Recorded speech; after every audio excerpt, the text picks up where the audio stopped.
আসসালামু আলাইকুম। বার্লিনের প্রাকৃতিক হ্রদে হাঁস বা ডাহুকের জীবন প্রণালী, জীবন বৈচিত্র্য বলা যেতে পারে কিভাবে।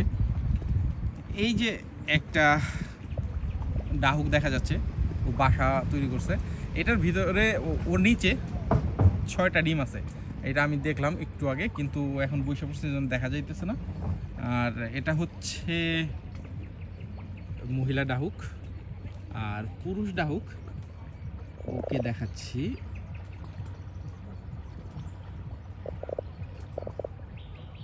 এই যে আসতেছে ভদ্রলোক, একটা কচুর ডগা নিয়ে আসতেছে অনেক দূর থেকে, ওই পাশ থেকে নিয়ে আসছে ভাসতে ভাসতে ওর বাসা তৈরি করার জন্য। আমি অনেকক্ষণ যাবতই দেখতেছি ওরা খুব নিখুঁতভাবে ওদের বাসা তৈরি করতেছে, কারণ ওদের বাসায় নতুন বাচ্চা আসবে, এজন্য দুজনেই খুব সুন্দরভাবে প্রিপারেশন নিতেছে। এই যে ভদ্রলোক নিয়ে আসলো, নিয়ে এসে এই যে মহিলা ডাহুকের কাছে দিল। এরপর ওরা দুজনে মিলে খুব নিখুঁতভাবে ওদের বাসা তৈরি করতেছে, কারণ ওদের বাসায় ডিম আছে 6টা। এই 6টা ডিম খুব সুন্দরভাবে যেন বাচ্চা তৈরি হতে পারে এবং অন্যান্য নানান ধরনের বিপদ থেকে যেন রক্ষা পেতে পারে তাদের বাসা, এই জন্য খুব সুন্দরভাবে তারা বাসা তৈরি করতেছে।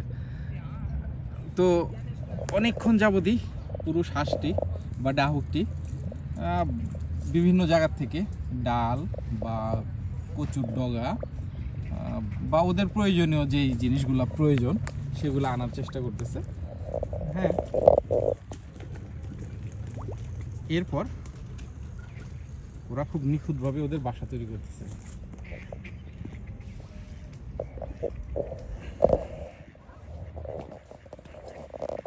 আসলে পশু পাখি বলি অথবা মানুষ বলি, সবাই তাদের বাচ্চাদের ভালোবাসে এবং চায় তার পরিবারকে খুব সকল বিপদ থেকে রক্ষা করতে।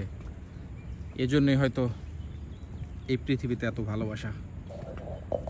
যাই হোক, অনেকক্ষণ পর পর ও নিয়ে আসতেছে, এই জন্য ওকে আবার দেখাতে গেলে হয়তো আমার ভিডিওটা অনেক লম্বা হয়ে যাবে। তো এই জন্য আজকের ভিডিও এ পর্যন্তই। ইনশাল্লাহ দেখা হবে পরের কোনো ভিডিওতে। সে পর্যন্ত সবাই ভালো থাকুন, সুস্থ থাকুন।